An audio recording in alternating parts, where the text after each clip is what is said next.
अल्लाह की राह में अजान की आवाज, जो पूरी दुनिया में एक सुकून और राहत की नदियों जैसी मानी जाती है, अचानक एक खौफनाक हादसे का शिकार हो गई। क्या आप जानते हैं कि अजान देने वाले एक शख्स के साथ ऐसा क्या हुआ जो उस दिन का सबसे बड़ा हादसा बन गया? कहानी एक अंध भक्त की है, जिसकी आंखों में अपनी ईमान की इतनी अंधी नफरत थी कि उसने न सिर्फ अपने दिल का इस्तेमाल खो दिया, बल्कि उसने एक पाक आवाज को रोकने की भी कोशिश की। अजान के दौरान उस शख्स ने वह गुनाह किया जिसकी वजह से एक मुसलमान का दिल दहला गया और पूरी मोहल्ले की जिंदगी बदल गई। लेकिन क्या उस इंसान की नफरत और अंधभक्ति का जवाब इस दुनिया में मिल गया? क्या अल्लाह की मदद उस बेगुनाह शख्स तक पहुंची और उसे हक मिला? ये जानने के लिए पढ़ें इस दिलचस्प और हैरान कर देने वाली कहानी को, जो आपके अकीदा को भी गहरा कर सकती है। यह कहानी सिर्फ इंसानियत की नहीं, बल्कि अल्लाह की मदद और हक की भी है।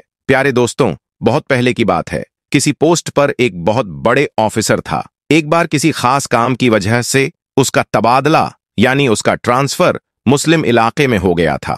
इत्तेफाक से उसे जो वहां रहने के लिए मकान मिला, उसके करीब में ही एक मस्जिद थी जिसमें 5 वक्त रोजाना अजान दी जाती थी। एक दिन वह ऑफिसर अपने मकान के अंदर सो रहा था कि इतने में मस्जिद में फज्र की अजान होने लगी, यानी कि उसके कानों में अजान की आवाज जोर से पड़ने लगी, जिससे उस ऑफिसर की आंखें खुल गईं। ये देखकर उस ऑफिसर को बहुत गुस्सा आया। इसीलिए उसने सुबह होते ही उस मुअज्जिन यानी कि अजान देने वाले को अपने पास बुलाया और कहने लगा, कल से सुबह की अजान लाउडस्पीकर में मत देना, क्योंकि मेरा घर मस्जिद के करीब है और सुबह अजान की वजह से मेरी नींद में खलल पैदा होता है, यानी मेरी नींद खराब होती है। यह सुनकर अजान देने वाले मुअज्जिन ने कहा, साहब, यह तो अल्लाह का कलाम है। इसे सुनकर तो सुबह सुबह दिल को सुकून पहुंचना चाहिए, और अगर मैं सुबह सुबह लाउडस्पीकर में अजान नहीं दूंगा तो जो बुजुर्ग लोग हैं उनकी आंखें कैसे खुलेंगी? यही नहीं, बहुत से बुजुर्ग लोग ऐसे भी हैं जिनके पास वक्त देखने के लिए घड़ी भी नहीं है, या फिर उन्हें घड़ी में टाइम देखना नहीं आता। ऐसे लोग तो सुबह सुबह अजान की आवाज सुनकर ही मस्जिद में नमाज पढ़ने के लिए आते हैं। और साहब, अजान की आवाज सुनकर आप भी जल्दी सुबह उठ जाया करो, इससे आपको भी बहुत फायदा होगा। सुबह सुबह जल्दी उठकर आप भी पैदल चला करो, इससे आपके जिस्म को भी काफी फायदा हासिल होगा। वह ऑफिसर तो मुसलमानों के बारे में तरह तरह की बातें सुनकर पहले से ही नफरत करता था। इसीलिए जब उसने उस आदमी की ऐसी बातें सुनी तो वह गुस्से में आकर कहने लगा, मुझे ज्यादा समझाने की जरूरत नहीं है, और याद रखना, खबरदार, अगर तुमने कल स्पीकर से सुबह फज्र की अजान दी तो तुम्हारी खैर नहीं। इस तरह ऑफिसर ने अजान देने वाले को खरी खोटी सुनाकर भेज दिया, मगर उस अजान देने वाले ने उस ऑफिसर की बात पर कुछ खास ध्यान नहीं दिया। इसीलिए अगले दिन सुबह फज्र के वक्त में उसने लाउडस्पीकर से अजान दे दी। जैसे ही सुबह सुबह उस ऑफिसर ने अजान की आवाज सुनी तो वह गुस्से से लाल हो गया। वह फौरन उस अजान देने वाले के पास गया और उसे बुरा भला कहने लगा, और यही नहीं, गुस्से में उसने उस अजान देने वाले शख्स को थप्पड़ मार दिया। वह कहने लगा, मैंने तुमको कल कितना समझाया था कि सुबह अजान की आवाज से मेरी नींद खराब होती है, इसीलिए लाउडस्पीकर में अजान मत देना, लेकिन तुमने तो मेरी बात पर ध्यान ही नहीं दिया। बेचारा अजान देने वाला उस ऑफिसर को क्या कहता, वह तो थप्पड़ खाकर रोने लगा और दिल ही दिल में अल्लाह ताला से दुआ करने लगा, या अल्लाह, जिसने तेरी इस अजान को देने वाले बंदे पर जुल्म किया, तो तू इसे अपने अजाब में डाल दे, इसे ऐसी सजा दे कि इसकी अक्ल ठिकाने में आ जाए। जैसे ही मुअज्जिन की आवाज अल्लाह की दरगाह में पहुंची तो अल्लाह ने फौरन उसकी दुआ कबूल कर ली। उसी दिन उस ऑफिसर पर अजाब नाजिल हो गया, यानी कि उसी रात वह अल्लाह की पकड़ में आ गया। जिस दिन उसने अजान देने वाले को थप्पड़ मारा, उस रात वह अपने घर में सोया जरूर था, मगर सुबह वह उठ न सका, क्योंकि उसी रात उसके जिस्म के आधे हिस्से पर लकवा मार गया, जिसकी वजह से उसके हाथ हिलने के काबिल भी नहीं रहे। इस घटना से हमें यह सीख मिलती है कि किसी भी अल्लाह के बंदे के साथ अत्याचार करना हमें बहुत भारी पड़ सकता है। अल्लाह ताला अपने बंदों की दुआ सुनता है और उन्हें अजाब से नहीं बचाता। हमें हमेशा एक दूसरे के लिए सम्मान का भाव रखना चाहिए, क्योंकि यह ही असली इंसानियत है। उसके बाद उस ऑफिसर का काफी इलाज करवाया गया, मगर उसका वह मर्ज ठीक न हो सका। यह देखकर दफ्तर वालों ने उसे नौकरी से भी निकाल दिया। अब उसके घर में जो मोटी रकम आती थी वह भी आना बंद हो गई थी। अब वह घर में पड़ा पड़ा अपनी बीवी को परेशान करने लगा और लड़ाई झगड़ा करने लगा। उसकी बेचारी बीवी, जो उसे हर हाल में खुश रखने की कोशिश कर रही थी, उसकी खिदमत करती थी। वह उसे अपने हाथों से खाना खिलाती, उसके कपड़े बदलती, यानी कि हर तरह से उसकी देखभाल करती थी, और इसके बदले में उसे गालियां ही सुनने को मिलती थीं। इस कठिनाई में उसने अल्लाह से दुआ की कि उसके पति को सद्बुद्धि प्रदान करे और उनके रिश्ते में सुधार लाए। इसी तरह से कुछ दिनों के बाद उसकी बीवी भी उससे तंग आ गई। एक दिन उसने अपने भाई को फोन कर दिया, भैया, मैं इस इंसान से तंग आ चुकी हूँ। पूरे दिन इसकी खिदमत करती रहती हूँ, मगर ऊपर से यह मुझे गालियां ही देता है, मारता पीटता है। अब मैं यहाँ पर इसके साथ नहीं रह सकती हूँ, इसलिए आप मुझे यहाँ से ले जाइए। यह सुनकर उसका भाई उसे फौरन लेने आ गया और फिर उस ऑफिसर की बीवी अपने मायके चली गई। इसी दौरान उस ऑफिसर के दूसरे हिस्से पर भी लकवा पड़ गया। अब उसके जिस्म का दूसरा हिस्सा भी काम करना बंद कर गया। अब उसकी दोनों टांगें सीने से जा लगी थीं। वह ऑफिसर अब एक जिंदा लाश बनकर रह गया था। न ही उसके हाथ हिल रहे थे और न ही उसके पैर काम कर रहे थे, और घर में न ही कोई उसकी देखभाल करने वाला था। यह देखकर एक दिन उस ऑफिसर का छोटा भाई उसके पास आया और उसे उठाकर अपने घर ले गया। अब वह न तो खुद उठ सकता था और न ही खुद के हाथों से खा पी सकता था। उसकी हालत देखकर भाई ने सोचा कि यह उसके लिए एक सबक है। इस स्थिति में उस ऑफिसर को अपनी जिंदगी में अल्लाह की रहमत और तौबा की जरूरत थी। उसे एहसास हुआ कि इस्लाम में पति पत्नी के रिश्ते को एक अटूट बंधन माना गया है और यह केवल प्यार और इज्जत पर आधारित होना चाहिए। अगर वह अपनी बीवी की खिदमत करता और उसे सम्मान देता तो शायद उसकी जिंदगी का यह कठिन दौर खत्म हो सकता था। अब कौन हर रोज बच्चों की तरह उसकी नजासत धोएगा? अब कौन इसके कपड़े बदलेगा? ऐसे कठिन हालात में एक दिन उसके भाई की बीवी भी उससे तंग आ गई और कहने लगी, मुझसे तो यह रोज रोज काम नहीं होगा। वह अल्लाह से दुआ करने लगी कि उसे इस स्थिति से निजात मिले और उसके पति को समझदारी दे। ऐसे ही करते करते एक दिन उस ऑफिसर ने किसी बात पर अपने ही भाई की बीवी से झगड़ा कर लिया। उसे कोई सख्त बात कह दी, क्योंकि उसकी जबान काबू में नहीं थी। इसलिए उसने अपने भाई की बीवी को गालियां सुना दी। उसकी गालियां सुनकर भाई की बीवी रोने लगी और अपने शौहर से कहने लगी, अब या तो इस घर में तुम्हारा भाई रहेगा या फिर मैं रहूंगी। यह सुनकर भाई ने सोचा कि इस बीमार भाई के चक्कर में मेरी जिंदगी बर्बाद हो जाएगी। इसलिए उसने अल्लाह से मदद मांगी और सोचने लगा कि इस मुश्किल समय में क्या करना चाहिए। फिर उसने अपने बेटों के साथ मिलकर गुस्से में अपने भाई की चारपाई उठाई और उसे ले जाकर सड़क के किनारे पर रख दिया। दोस्तों, उस वक्त सख्त गर्मी का मौसम था, इसीलिए थोड़ी ही देर में वह सूरज की गर्मी में तपने लगा और उसे पसीना आने लगा। अब उसे जोरों की प्यास भी लग चुकी थी। सुबह से उसने कुछ खाया पिया नहीं था। वह सोचने लगा कि उसने अपने रिश्तों को कितना नुकसान पहुंचाया है और यह सब अल्लाह की सजा है। इस स्थिति में उसे अपनी गलतियों का एहसास हुआ और उसने अल्लाह से तौबा करने का इरादा किया। उसे समझ आया कि इस्लाम में रिश्तों की अहमियत कितनी है और एक भाई की जिम्मेदारी होती है कि वह अपने बीमार भाई का ख्याल रखे। अब ऑफिसर अपनी चारपाई पर पड़े पड़े रो रहा था और तड़प रहा था। वह कह रहा था, कोई तो मेरी मदद करो, कोई तो मुझे पानी पिला दो, कोई मुझे खाना खिला दो। इत्तेफाकन उसी रास्ते से उसी मुअज्जिन का गुजर हुआ जिसे उसने थप्पड़ मारा था। जब उसने देखा कि सड़क के किनारे पर एक चारपाई पर एक शख्स लेटा हुआ है और फरियाद कर रहा है तो उसका दिल पसीज गया। यह देखकर वह मुअज्जिन उसके पास गया। जैसे ही उसने ऑफिसर को देखा तो उसे याद आया कि यह वही ऑफिसर है जिसने उसे थप्पड़ मारा था। यह देखकर मुअज्जिन हैरान हो गया और पूछने लगा, ऐ शख्स, तुम्हारे साथ यह क्या हो गया है? तुम तो एक बहुत बड़े ऑफिसर हुआ करते थे। अल्लाह ने तुम्हें कितनी बड़ी जिम्मेदारी सौंपी थी। वह ऑफिसर भी मुअज्जिन को पहचान चुका था। उसने पड़े पड़े ही मुअज्जिन के आगे अपने हाथ जोड़ दिए और कहने लगा, मेरी बर्बादी उसी दिन से शुरू हो गई थी जिस दिन मैंने आपको थप्पड़ मारा था। मैंने अल्लाह के कलाम और उसके बंदे के साथ नाइंसाफी की थी। फिर उस ऑफिसर ने अपनी पूरी दर्द भरी कहानी उस मुअज्जिन को सुना डाली। उसने बताया, उस रात मेरे जिस्म पर लकवा पड़ गया था। अल्लाह की मर्जी से मेरी हालत बिगड़ते बिगड़ते आज ऐसी हो गई है कि मेरे पास कोई खड़ा तक नहीं होता। मेरे सब अपनों ने मुझे ठुकरा दिया है, जैसे मैंने खुद को अल्लाह के मार्ग से हटा लिया था। इतना कहते कहते वह ऑफिसर फूट फूट कर रोने लगा और उसकी आंखों में पछतावे के आंसू थे। उसने कहा, मैंने अपनी जिंदगी में कभी भी इस तरह की सजा का ख्याल नहीं किया था। क्या मैं अल्लाह से माफी मांगूं तो क्या वह मुझे माफ करेगा? उस मुअज्जिन ने उसे दिलासा देते हुए कहा, अल्लाह की रहमत असीम है।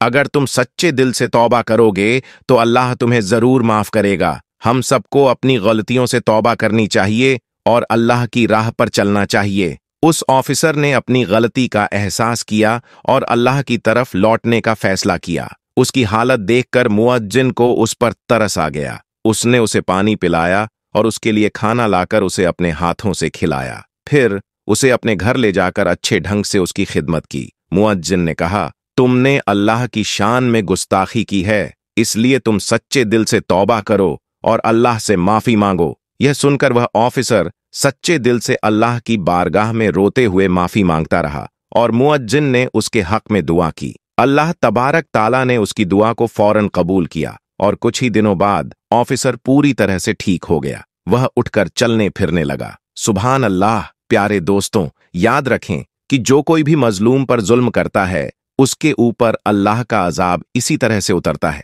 कई बार इंसान अपनी औकात को भूल जाता है, लेकिन आज हमारे पास वक्त है सही मायने में इंसान बनने और अपनी औकात याद करने का। अल्लाह से तौबा करें और उसकी रहमत की तरफ लौटें। साथ ही हम आपको एक और खास बात बताने वाले हैं। अल्लाह के राह में चलने वाले सभी मुसलमानों के लिए आज हम लेकर आए हैं एक दिल को सुकून देने वाली खबर। यह खुशखबरी मस्जिदों से जुड़ी है और आपका इमामियत और तज़किया बढ़ाने वाली है। क्या आप जानते हैं कि इस नए वाक़ये से मस्जिदों में होने वाले आमलात और इबादत में क्या बदलाव आने वाले हैं? ये वीडियो देखकर आपका ईमान और भी मजबूत होगा और आपकी तात्कालिक तौबा के बाद अल्लाह की बारगाह में वो अज्र मिलेगा जो आप शायद कभी सोच भी ना पाए हों। तो फिर देर किस बात की? इस वीडियो को आखिरी तक देखें और जानिए मस्जिदों के बारे में वो खास खबर जो आपके दिल को सुकून देगी। अल्लाह से दुआ है कि हम सभी को सही रास्ते पर चलने की तौफीक दे।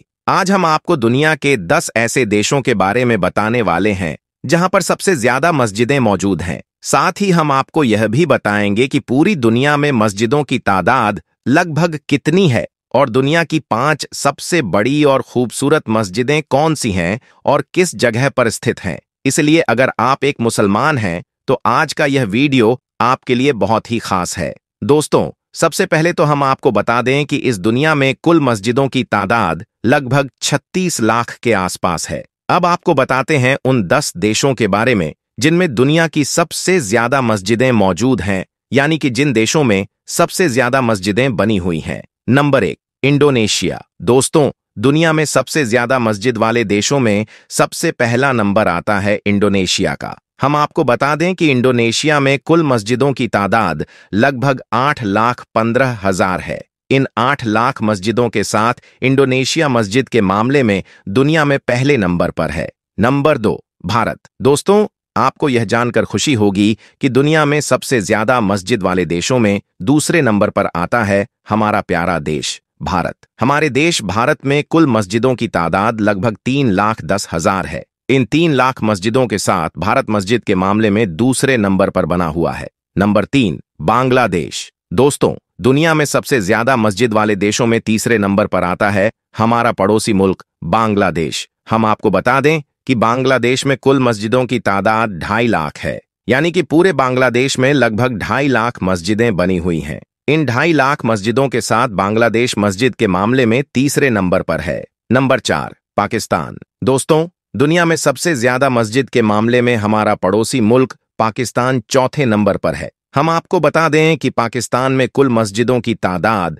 लगभग 1,20,000 है, यानी कि पूरे पाकिस्तान में 1,20,000 मस्जिदें बनी हुई हैं। नंबर 5, इजिप्ट, मिस्र। दोस्तों, दुनिया में सबसे ज्यादा मस्जिदों के मामले में 5वें नंबर पर आता है इजिप्ट, यानी कि मिस्र। हम आपको बता दें कि इजिप्ट में कुल मस्जिदों की तादाद लगभग 1,08,000 है। इन मस्जिदों के साथ इजिप्ट दुनिया के 5वें नंबर पर बना हुआ है। नंबर 6, सऊदी अरब। दोस्तों, दुनिया में सबसे ज्यादा मस्जिदों के मामले में 6ठे नंबर पर आता है सऊदी अरब। ये वही सऊदी अरब है जहां से इस्लाम धर्म की शुरुआत हुई थी। हम आपको बता दें कि पूरे सऊदी अरब में लगभग 94,000 मस्जिदें बनी हुई हैं। इन मस्जिदों के साथ सऊदी अरब 6ठे नंबर पर बना हुआ है। नंबर 7, तुर्की। दोस्तों, मस्जिदों के मामले में दुनिया में 7वें नंबर पर आता है तुर्की। अगर हम तुर्की की बात करें तो पूरे तुर्की में लगभग 82,000 मस्जिदें बनी हुई हैं। इन 82,000 मस्जिदों के साथ तुर्की 7वें नंबर पर है। Number 8, Marrakesh. दोस्तों, इस देश का नाम बहुत से लोग शायद पहली बार सुन रहे होंगे, लेकिन आपको यह जानकर हैरानी होगी कि इस देश में मस्जिदें बहुत ज्यादा हैं। अगर माराकेश की बात करें तो हम आपको बता दें कि माराकेश में कुल मस्जिदों की तादाद लगभग 48,000 है। इन मस्जिदों की तादाद के साथ माराकेश दुनिया के 8वें नंबर पर है। नंबर 9, चीन। दोस्तों, दुनिया में सबसे ज्यादा मस्जिदों के मामले में 9वें नंबर पर आता है चीन। हम आपको बता दें कि पूरे चीन में लगभग 41,000 मस्जिदें बनी हुई हैं। इन मस्जिदों की तादाद के साथ चीन 9वें नंबर पर है। Number 10, Iran. दोस्तों, पूरी दुनिया में सबसे ज्यादा मस्जिदों के मामले में ईरान का 10वां नंबर आता है। हम आपको बता दें कि पूरे ईरान में मस्जिदों की तादाद लगभग 34,000 है। इन 34,000 मस्जिदों के साथ ईरान दुनिया के टॉप 10 मस्जिदों की लिस्ट में शामिल है। दोस्तों, अब आपको बताते हैं दुनिया की 5 सबसे बड़ी और सबसे खूबसूरत मस्जिदों के बारे में, यानी कि दुनिया में सबसे बड़ी और सबसे खूबसूरत मस्जिदें कौन सी हैं और वे कहां पर मौजूद हैं। नंबर 1, मस्जिद अल हराम। दोस्तों, दुनिया की सबसे बड़ी और खूबसूरत मस्जिदों की लिस्ट में नंबर 1 पर आती है मस्जिद अल हराम। यह मस्जिद सऊदी अरब के मशहूर शहर मक्का में स्थित है। 4 लाख स्क्वायर मीटर में फैली यह मस्जिद निर्माण कला का एक अद्भुत नमूना है। हर साल हज के दौरान 40 लाख से भी ज्यादा मुसलमान इस मस्जिद में एक साथ नमाज अदा करते हैं। इस मस्जिद को पहली बार 622 ईस्वी में तामीर किया गया था। इस मस्जिद में दुनिया के सबसे कीमती पत्थर लगाए गए हैं और यही नहीं, इस मस्जिद में इस्तेमाल होने वाला साउंड सिस्टम भी दुनिया का सबसे बेहतरीन साउंड सिस्टम है। इस मस्जिद को बनाने में 100 बिलियन से भी ज्यादा का खर्च किया गया है। अगर हम इस लिहाज से देखें तो जितना खर्चा इस मस्जिद को बनाने में हुआ है, उसका आज के समय में कुछ प्रतिशत भी अंबानी के पास नहीं है। नंबर 2, मस्जिद ए नबवी। दोस्तों, दुनिया की सबसे बड़ी मस्जिदों में दूसरे नंबर पर आती है मस्जिद ए नबवी। यह मस्जिद भी सऊदी अरब के मशहूर शहर मदीना में स्थित है। इस मस्जिद की बुनियाद खुद अल्लाह के पैगंबर हजरत मोहम्मद सल्लल्लाहु अलैहि वसल्लम ने रखी थी। संगमरमर से बनी यह मस्जिद स्थापत्य कला का एक बेहतरीन नमूना है। 3,84,000 स्क्वायर मीटर में फैली इस मस्जिद में 10 लाख से भी ज्यादा लोग एक साथ नमाज अदा कर सकते हैं। पूरे सऊदी अरब में पहली बार इलेक्ट्रिक लाइटों का इस्तेमाल इसी मस्जिद में किया गया था। नंबर 3, मस्जिद ए अली। दोस्तों, दुनिया की तीसरी सबसे बड़ी मस्जिदों में नाम आता है मस्जिद ए अली का। यह मस्जिद इराक के नजफ शहर में स्थित है। इस मस्जिद का निर्माण 977 ईस्वी में हुआ था। यह मस्जिद भी इतनी बड़ी है कि इसमें एक साथ 6 लाख से भी ज्यादा लोग नमाज अदा कर सकते हैं। 2,87,000 स्क्वायर मीटर में फैली यह मस्जिद इस्लामी दौर की एक सुनहरी यादगार है। इसके एक बड़े हिस्से को सुल्तान महमूद गजनवी ने बनवाया था। इस मस्जिद के क्षेत्रफल का अंदाजा आप इस बात से लगा सकते हैं कि इस मस्जिद में एक लाइब्रेरी, एक म्यूजियम और 4 बड़े सेमिनार हॉल बने हुए हैं। इस मस्जिद की देखरेख में हर साल कई करोड़ रुपए का खर्चा आता है। नंबर 4, मस्जिद ए इस्तिकलाल। यह मस्जिद इंडोनेशिया के जकार्ता शहर में स्थित है। यह मस्जिद क्षेत्रफल और निर्माण कला के लिहाज से एक उत्कृष्ट उदाहरण मानी जाती है। यह मस्जिद इंडोनेशिया की राष्ट्रीय मस्जिद भी है। इसका निर्माण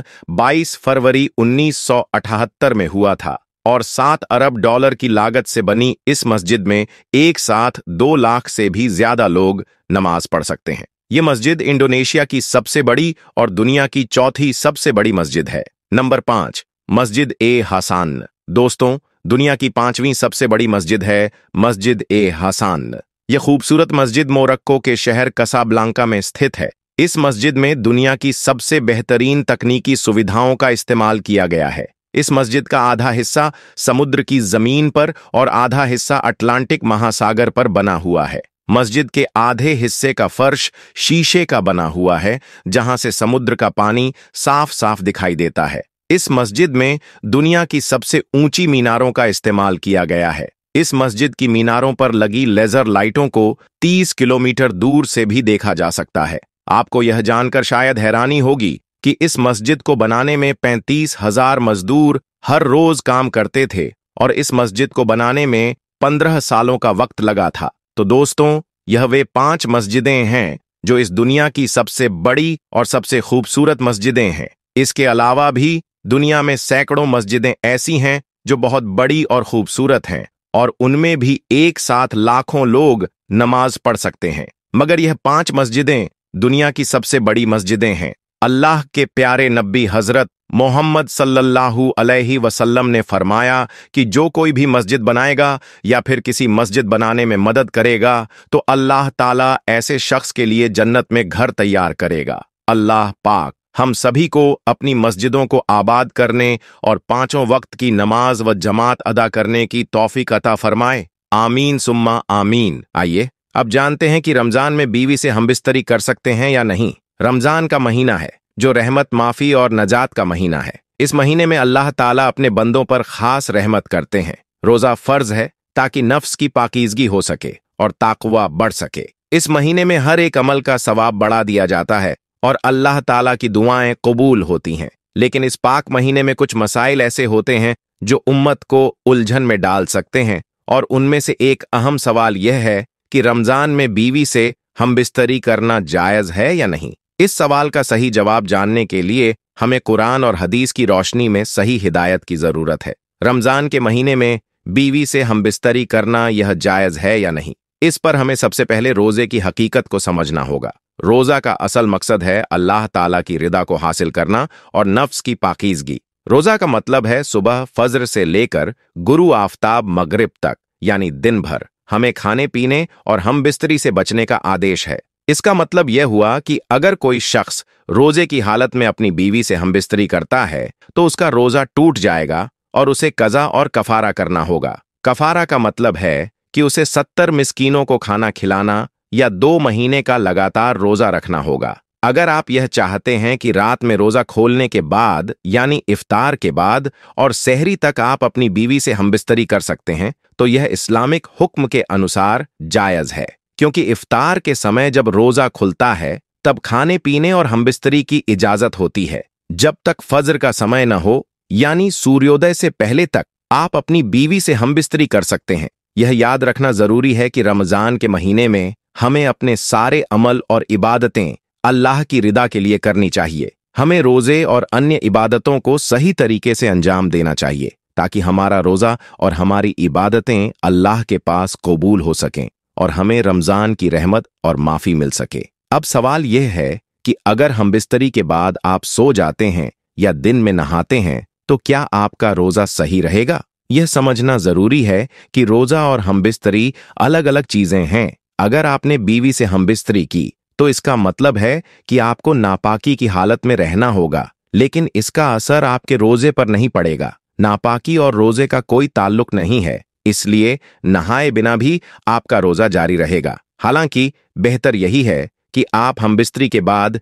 जल्द से जल्द नहा लें ताकि आपकी नमाज सही समय पर हो सके। अगर आप नहाते नहीं हैं तो आपकी फजर की नमाज छूट सकती है और अगर इसे और देर करेंगे तो यह आपके लिए गुनाह हो सकता है। इसलिए बेहतर यही है कि हमबिस्तरी के बाद आप फौरन नहा लें। मगर ऐसा नहीं है कि अगर आप औरत के साथ नापाक हो गए तो नापाकी की हालत में आप रोजा रखेंगे तो आपका रोजा नहीं होगा। यह बिल्कुल गलत है, आपका रोजा हो जाएगा। इस वीडियो में आज हमने 2 बातें डिस्कस की हैं। रोजे के दौरान अपनी बीवी से हमबिस्तरी करने का मामला बहुत ही महत्वपूर्ण है क्योंकि यह इस महीने की पवित्रता और अल्लाह के आदेशों से जुड़ा हुआ है। रमजान का महीना न केवल रोजे रखने के लिए है बल्कि यह एक परीक्षा है हमारी आत्मनियंत्रण की, जो हमें हमारे इश्क और इबादत में सच्चाई और ईमानदारी सिखाता है। रोजे की हालत में दिन के दौरान पूरी तरह से अपने आप को संयमित रखना होता है और यही कारण है कि दिन के समय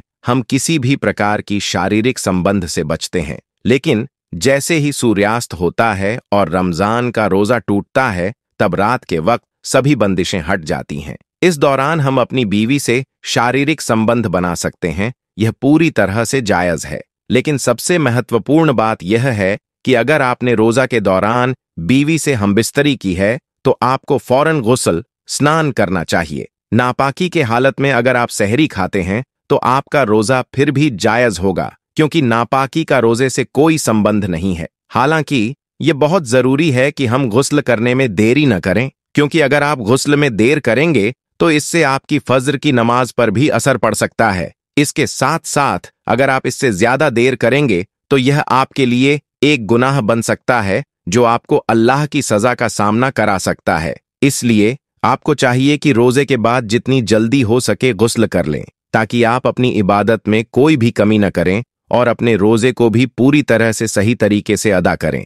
हमें इस समय अपनी हर एक इबादत को पूरी तरह से सही तरीके से करना चाहिए, ताकि हम अल्लाह के करीब जा सकें और उसकी रहमत से लाभ उठा सकें। हमारी यह वीडियो अगर आपको सही लगी हो तो कृपया इसे लाइक करें, शेयर करें और अगर आप हमारे चैनल पर नए हैं तो चैनल को सब्सक्राइब करें ताकि आपको आगे भी ऐसी जानकारी मिलती रहे। अल्लाह हाफिज।